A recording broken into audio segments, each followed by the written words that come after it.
미국 대선이 다가오며 비트코인의 변동성이 예상되며 시장은 양방향 해지 준비를 마쳤습니다.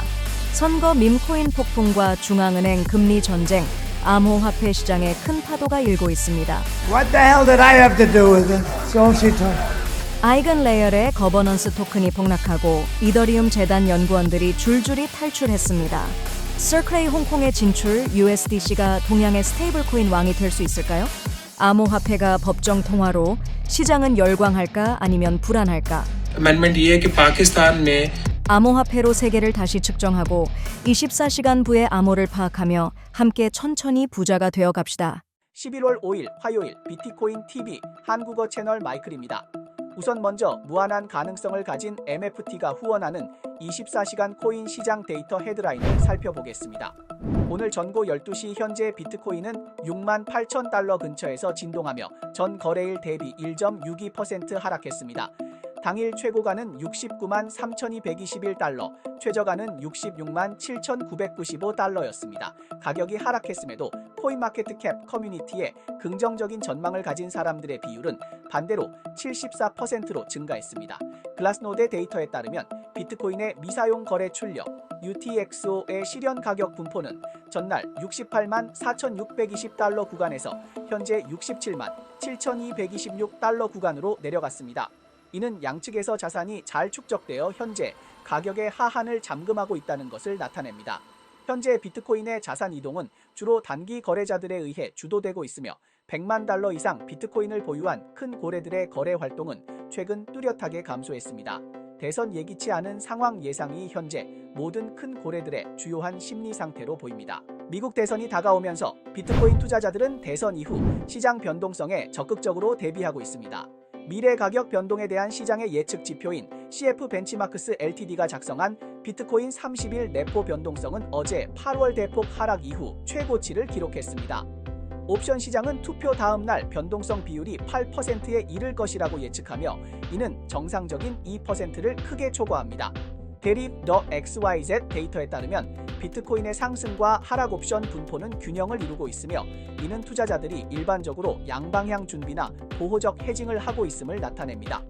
대선 이후 몇 주 내에 비트코인은 6만에서 8만 달러 사이에서 변동할 것으로 예상됩니다. 오늘 전고 12시 현재 이더리움은 2,400달러 근처에서 맴돌고 있으며 코인마켓캡 커뮤니티에서는 대부분 부정적인 전망을 가지고 있지만 인투 더 블록 데이터에 따르면 현재 가격에서 약 80%의 주소가 수익을 보고 있고 보유 총량은 6천만 이더리움에 달하고 있습니다. 2,000에서 2,450달러 구간에서는 조정 시 투자자들이 강한 지지선을 형성하고 있으며 2,450에서 2,550달러는 수익 주소들의 손익 분기점 구간으로 첫 번째 중요한 저항선입니다. 또한 2,800에서 2,530달러 구간에서는 상당한 매도 압력이 존재하며 가격이 2,530달러를 하회하면 손실을 보는 주소가 연쇄적으로 증가할 수 있습니다. 만약 2,530달러를 돌파하면 상승세가 계속되어 2,800달러 이상으로 이어질 가능성이 있습니다. 좋아요와 팔로우 부탁드립니다. 24시간 이내에 암호화폐, 블록체인 채굴 시장의 최신 동향을 정리하여 전해드립니다. 미국 대선이 곧 다가오고 있으며 암호화폐 커뮤니티는 결과를 숨죽여 기다리고 있습니다. 그러나 최근 트럼프의 선거 상황이 예측 시장에서 약세를 보였고 투자자들의 리스크 회피가 증가하면서 비트코인은 지난주 7만 6천 달러의 고점을 찍은 후 67천 달러를 하회하며 8% 이상 하락했습니다. 그렇다면 두 후보자의 개념 코인은 어떻게 될까요? 코인게코의 데이터에 따르면 카말라 해리스 개념 밈코인 카마는 3일 0.02달러의 고점에서 43% 이상 하락하여 현재 0.01139달러에 거래되고 있으며 최근 24시간 동안 26.7% 하락했습니다. 반면 트럼프 개념 밈코인은 반등을 보였으며 트럼프는 25.4% 상승, 마가는 47% 상승, 스트럼프는 47.9% 상승했습니다. 이 결과는 암호화폐 커뮤니티가 트럼프의 승리에 대한 신뢰를 회복했다는 것을 보여줍니다. Donald Trump, Donald Trump, Donald Trump, Donald Trump, Trump.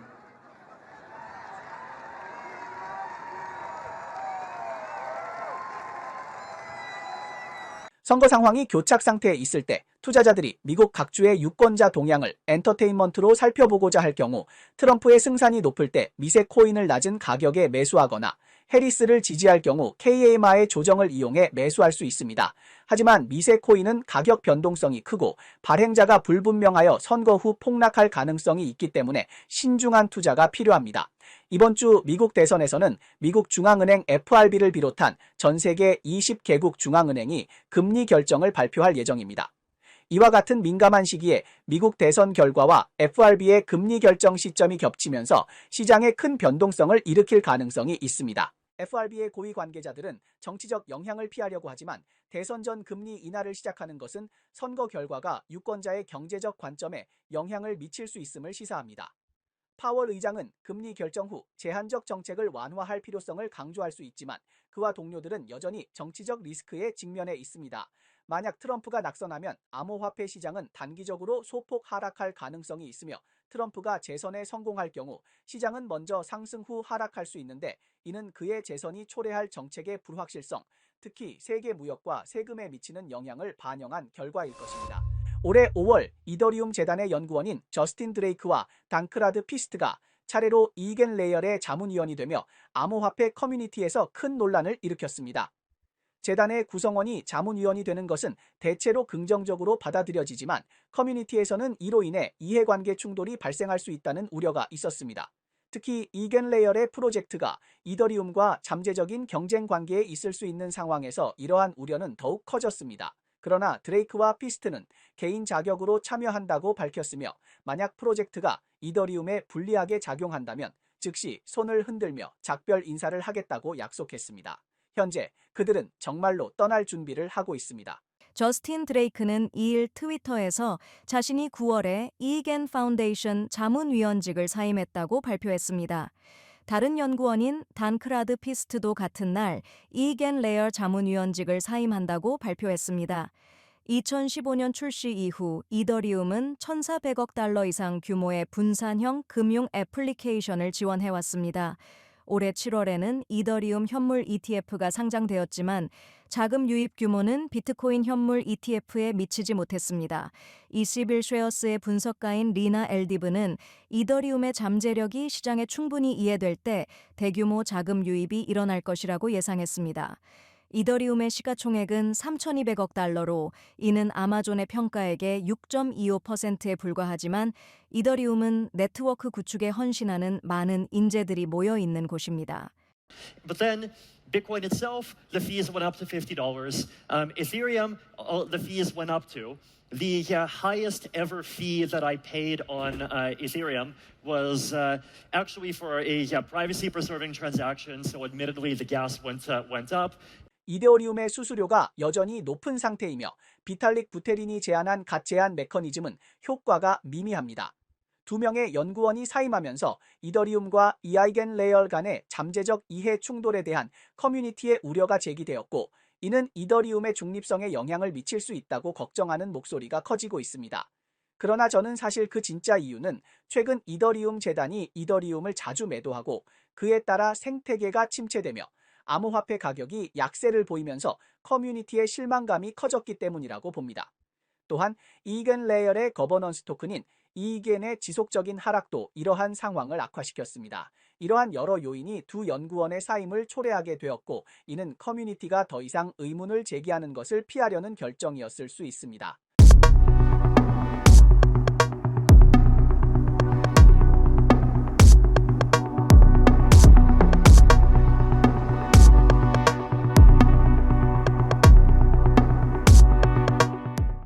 서클레이 홍콩에 진출하면서 USDC은 스테이블코인 시장의 구도를 바꿀 수 있을까요? 암호화폐가 국가 통화가 될 가능성, 파키스탄의 암호화폐 태도는 정말 반전된 걸까요? 최근 홍콩 시장은 다양한 금융 파생 상품에 매료된 듯 보입니다. ETF의 열기는 아주 뜨겁습니다. 이번 달 초 기준 홍콩 가상자산 ETF의 1일 거래액은 2천만 홍콩 달러를 안정적으로 돌파했습니다. 동시에 승리증권도 이 열기에 합류해 올해 말까지 홍콩에서 가상자산 구조화 상품을 출시할 계획입니다. 하지만 안정적인 코인 스테이블 코인에 대한 이야기는 전혀 다른 모습입니다. 홍콩은 스테이블 코인 규제에 있어 차분히 기다리되 급하게 서두르지 않는다는 전략을 취하고 있습니다. 이곳은 중국의 암호화폐 산업의 중요한 중심지이므로 신중하게 진행해야 할 필요가 있기 때문입니다. 그럼에도 불구하고 USDC 발행사 서클은 최근 홍콩에 대해 큰 관심을 보이며 본격적으로 진출을 준비하고 있는 것으로 보입니다. 홍콩 정부는 연말까지 안정적인 코인 발행인 제도에 대한 제안서를 입법회에 제출할 계획입니다. 이 조치는 업계에서 큰 주목을 받고 있으며 세계 두 번째로 큰 안정적인 코인 USDC의 발행사인 서클은 이에 강한 관심을 표명하며 홍콩을 미래 성장의 중요한 시장으로 삼고 팀을 확장하고 비즈니스 부서를 설립할 계획을 밝혔습니다. 서클 CEO 제레미 알레어는 홍콩이 USDC에 매우 중요하며 새로운 규제가 발표되기를 기다리고 있다고 밝혔습니다. 그는 홍콩에서 팀과 비즈니스를 확장할 계획이라고 덧붙였습니다. Yeah, I mean, right now, most major governments, whether it's the U.S. government, the European government, the Japanese government, or here in Hong Kong as well, the primary focus of regulators is making sure that there's clear rules around all of this private sector innovation that's happening. In China, where the ECNY, right, people would rather use Alipay and WeChat Pay. Our expectation is that really the private sector and open source technologies and open internet technologies are really what are going to take off and thrive in this new internet financial system. 홍콩은 전 세계의 주요 암호화폐 시장이 아니지만 왜 컴플럭스나 JD와 같은 프로젝트들이 홍콩에서 안정적인 코인을 발행하는 것일까요? 첫째, 홍콩에는 홍콩 달러 기반의 안정적인 코인이 부족하고 관련 규제가 아직 초기 단계에 있기 때문에 선점하면 시장 독점을 더 쉽게 만들 수 있습니다. 둘째, 홍콩의 안정적인 코인은 당일 달러 결제를 지원하며 아시아 태평양 최대 자금 시장을 열 수 있는 잠재력이 있습니다. 또한 내륙 시장의 막대한 자금과 블록체인 자원이 큰 매력으로 작용합니다. USDC가 홍콩에 진출하면 홍콩의 안정적인 코인 발전에 큰 진전을 이룰 것입니다. 어제 파키스탄 국가은행은 주목할 만한 소식을 발표했습니다. 암호화폐 등 디지털 자산을 전국적으로 법정화폐로 합법화할 계획을 발표한 것입니다. 이는 매우 드문 일로 파키스탄은 그동안 암호화폐에 대해 금지적인 태도를 취해왔다는 점에서 놀라운 일입니다. 2018년 4월 파키스탄 중앙은행은 개인이나 단체가 가상화폐를 발행, 교환, 투자하는 것을 금지하는 성명을 발표했습니다. 2022년에도 파키스탄 국가은행과 연방정부는 이 입장을 다시 한번 강조했습니다. 그러나 이 나라가 CBDC, 중앙은행 디지털 화폐에 대해서는 긍정적인 태도를 지속해왔습니다. 그럼 이번에는 왜 국가가 태도를 바꾸었을까요? 보도에 따르면 파키스탄 국가은행 총재 자미엘 아흐마드가 주재한 회의에서 통화정책위원회 MPC는 정책 수정안을 제출하며 국영은행이 디지털 화폐를 발행할 수 있도록 허용하고 승인되지 않은 디지털 화폐 발행자에게는 처벌을 가할 것을 제안했습니다. 만약 정부의 승인이 얻어지면 이는 중앙은행 디지털 화폐 CBDC인 디지털 루피를 위한 기반이 될 것입니다. 보고서에 따르면 국영은행들은 디지털 결제 서비스를 처리할 수 있도록 허용될 예정입니다. MPC는 이전에 암호화폐에 반대했지만 2023년 3월 새로 임명된 재무 및 세무 담당 국무장관 무함마드 아우랑제브가 취임한 후 MPC는 반암호화폐 입장을 바꾸기로 했다고 합니다. अमेंडमेंट ये है कि पाकिस्तान में जो digital currency है उसको इंट्रोड्यूस करवाया जाए. 2023년 파키스탄은 암호화폐 채택률에서 세계 선두에 섰습니다. 공식 정책은 불확실하지만 개인과 소규모 기업들은 점점 더 암호화폐를 받아들이고 있습니다. 블록체인 데이터 회사와 관련 시장 분석에 따르면 파키스탄에는 약 300만에서 400만 명이 비트코인 또는 기타 암호화폐를 보유하고 있으며 이는 파키스탄 전체 인구의 1.5%에서 2%에 해당합니다. 이번 수정안이 통과되면 파키스탄에서 암호화폐가 법정화폐가 되어 이 나라의 금융 부문에 혁신을 일으킬 것이며 거래 효율성을 높이고 비용을 절감하며 해외 결제에서 큰 잠재력을 발휘할 것입니다. 엘살바도르의 비트코인 법정 화폐 도입 성공 사례도 파키스탄의 참고가 될 것입니다. 그러나 이 결정에는 리스크도 따릅니다. 암호화폐의 변동성과 불확실성은 세계 금융 규제 기관이 주목하는 초점이며 파키스탄의 이 결정은 신뢰할 수 있는 규제 시스템이 확립되어야 안전할 것입니다. 11월 5일 호주 중앙은행은 연속 8번째 회의에서 금리를 4.35%로 동결한다고 발표하였으며 이는 시장의 예상과 일치하며 현재 경제 성장 둔화와 물가 상승 안정에 대한 신중한 태도를 반영한 결과입니다. NFT 거래 플랫폼 오픈시아는 12월에 새로운 버전이 출시될 예정이며 새로운 기능과 개선된 사용자 경험을 제공한다고 발표했습니다. 현재 후보자 명단 등록이 시작되었으며 사용자들은 우선 체험 기회를 얻기 위해 미리 예약할 수 있습니다. 뉴욕 포스트에 따르면 앨런 머스크의 인공지능 스타트업 에게AI가 엔비디아와 협상을 진행 중이며 이는 에게AI의 대형 언어 모델 그룹 개발을 가속화하기 위한 주요 투자를 포함하고 있습니다. 최근 앨런 머스크가 유권자들에게 매일 $100만 기부하는 이벤트는 필라델피아 지방 검사관의 법적 도전을 피해갔습니다. 펜실베이니아주 한 판사는 이를 막지 않기로 결정했습니다. 펜실베이니아주는 중요한 경합주입니다. 데이터에 따르면 비트코인 채굴 난이도는 블록 높이 868만 8,966에서 채굴 난이도 조정을 맞이하였으며 채굴 난이도는 6.24에서 증가하여 1065 테라로 역사적인 최고치를 경신했습니다. 현재 전체 네트워크의 최근 7일 평균 해시율은 721.25 이터스퍼초입니다. 내적 이상이 오늘 방송의 주요 내용입니다. 저희 채널은 주로 암호화폐, 블록체인, 채굴업계에 가치 있는 뉴스를 보도하고 있습니다. 뉴스 외에도 심도 있는 특집 보도를 제공하고 있습니다.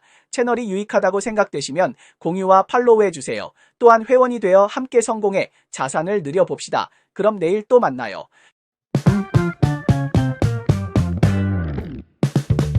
祝 BTV 5周年生日快乐！5岁生日快乐！5周岁快乐！祝贺必链合在5周年！恭喜 BTV 频道和 Michael 哥5周年生日快乐 ！Respect， 加油 ！follow 了这个 Michael 哥和 BTV 频道一段时间了，感受就是日更很牛，有营养的日更很牛，周一到周五每天都能有营养的日更是更牛的。能够坚持初心，能够把 BTV 做到现在这个量级。它不仅展示了全球视野，还注重于提供多元化的内容，覆盖了从科技、金融到文化的广泛领域。期待就是Michael 和他的团队能够在下一个5年有更多的精彩。4年过去了。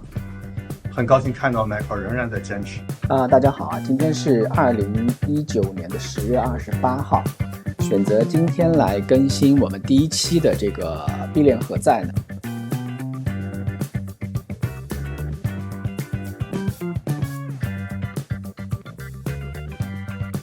？9月26号星期四，这里是 BTV 中文频道币链何在，我是 Michael。马上就是比特币白皮书发布16周年。也刚好是 Bitcoin TV 5周年，那在这里呢，祝愿 BTV 发展越来越好，愿频道在未来的发展中能够不断的创新。大家好，我是查理，你们的老朋友了，也是你们俗称的卷王从去年开始到现在，也是跟 Michael 一起，真的是用脚吧。环游世界，丈量了世界，了解了全球各地的区块链加密货币生态的一个情况，参加了很多的峰会。在我心目中 BTV 现在也是应该算是全球华语区里面的第一，相当于华语版的 Bankless 或者说是 Crypto Banta 这样级别的一个大的频道吧。期待 BTV 越做越好，越做越大，成为真正的全球最顶级的频道吧。让华语的声音能够让全世界看到。Hello， 大家好，我是 Miranda。BTV 的内容更新频率很高，每天都可以带来最新的加密市场动态以及独特的视角。不仅能够看到宏观的经济分析，还有对加密货币市场的影响，还能分享不少赚钱的商机给大家。在 BTV 5周年之际，我真诚的祝願 BTV 频道能够继续蓬勃发展，成为亚洲乃至全球的加密流量中心。10月23日水曜日 Bitcoin TV Japan の松島です。 Hôm nay là thứ Tư ngày 23 tháng 10, đây là kênh Bitcoin TV Việt Nam và tôi là biên tập viên Việt Anh. 23 de octubre, miércoles, estamos en el canal español de Bitcoin TV. Soy David. 10월 23일 수요일 비트코인 TV 한국어 채널 마이클입니다. 期待 Michael 哥给我们带来更多更精彩的内容，成为全球加密爱好者的首选平台。BTV 的各位观众朋友们，大家好，我是 GitIO 创始人韩林，我也是 BTV 的一个观众。Marco 老师节目确实做得非常优秀，会更新整个行业的最新的新闻报道，还有深刻的分析。未来的话，我们也会 GitIO 也会大力的支持 Marco 老师和 BTV 的节目。币圈一日人间一年，所以其实5年是一个很长的一个时间了。我也发现，其实对用户来说，行业的教育、行业的新闻的更新是至关重要的。我们 GitIO 也在这方面投入了很大的精力，希望未来的时候也可以和 Marco 老师一起合作，给用户提供更多优质的内容、更多的教育，更多的新闻更新、更多的投资的机会。非常感谢各位啊！我希望 BTV 能够越办越好，祝福 BTV 能够在亚洲或者是其他新兴市场，包括西班牙语等等的，能够做大做强，让全世界知道 Crypto 不只是能够从英语区能够发生的东西，我们华语区出生的品牌也可以做到世界知名，也可以做到全世界都有人看。加油，赞！